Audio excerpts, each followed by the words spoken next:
Good to see you again this week. Like many folks around here in Pensacola, we did have some damage to our home from Hurricane Sally. Now, thankfully, in our case, it was pretty minor. In our garage, part of the ceiling collapsed. And I guess if you're going to have a ceiling collapse, garage is about the best case scenario there is. So right now there's a big hole in the ceiling of our garage. And if it were up to me, I wouldn't have a clue where to begin. I guess that tells you a little something about my handy person skills, doesn't it? But I know listening in today, there are lots of you DIY folks who are shaking your heads because you know exactly what to do, step by step. Now this week we're finishing up the Sermon on the Mount. And finishing up the Sermon on the Mount, Jesus tells a parable about building skills. A parable. A story with a point. I invite you to hear Jesus' parable, Matthew chapter 7, beginning in the 24th verse. Therefore, everyone who hears these words of mine and puts them into practice is like a wise man who built his house on rock. The rain came down, the streams rose, and the wind blew and beat against the house, yet it did not fall, because it had its foundation on the rock. But everyone who hears these words of mine and does not put them into practice is like a foolish man who built his house on sand. The rains came down, the streams rose, and the wind blew and beat against that house, and it fell with a great crash. Building houses, now that's way beyond my non-existent repair skills. Where would you even begin? Well, the answer is you'd begin the same place now as you would have in the first century, by choosing where to build. Now here's where it becomes a little helpful to know a little bit about the geography of the land in which Jesus is speaking. Most of the building goes on there in the dry season, when not a drop of rain falls. And if you're scouting out a spot to build your house, some of the nicest spots available are some sandy hollows. And in the dry season, they just look ideal and such an easy place to build. And so using all of the best materials, you can build a mighty fine house. That is, until the rains come, and they do. And when the rains come, that sandy hollow shows itself for what it really is, a wadi, a dry riverbed, and the water gushes through, and the house goes splat. I wish we didn't know what that looks like. But sadly, it's a picture we are familiar with, even when folks have built carefully according to all of the building codes. Now there are a lot of other options of places to build, but Jesus goes from one extreme to the other, from sand to rock, building on rock, solid rock.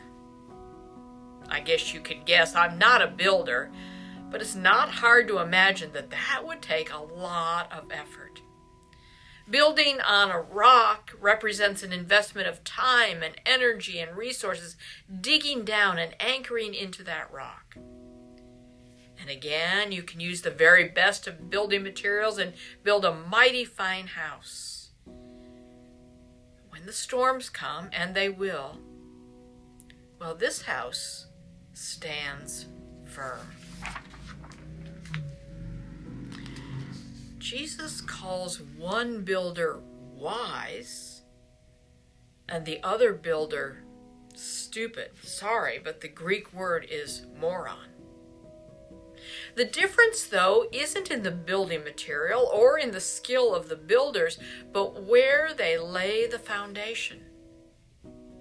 Building on sand looks easy in the short term, but costly in the long term. This parable comes at the end of all of Jesus' collected teaching in the Sermon on the Mount, Matthew chapters 5, 6, and 7.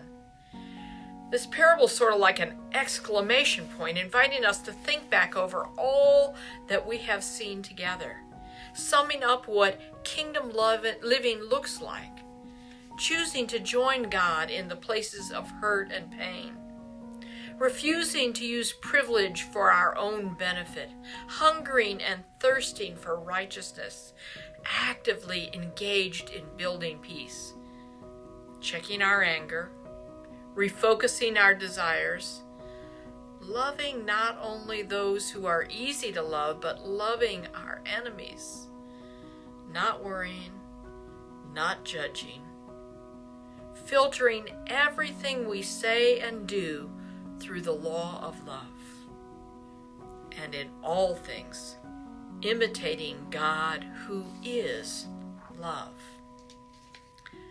Let's face it, that's not easy. Stuff gets in the way, life gets in the way. It's so much easier to hate one's enemies than to love them. So much easier to sue someone than to walk the path of reconciliation. And lots easier to be judgmental than to be humble.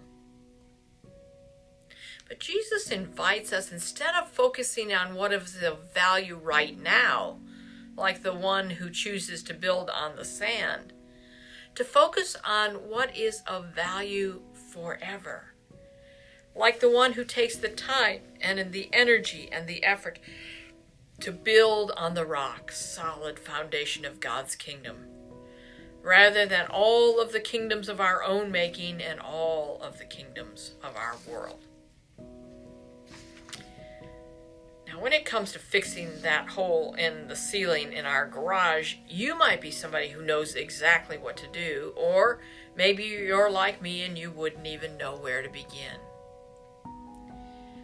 But Jesus isn't talking about our DIY skills, but about the one task that each of us is engaged in today, tomorrow, and every day.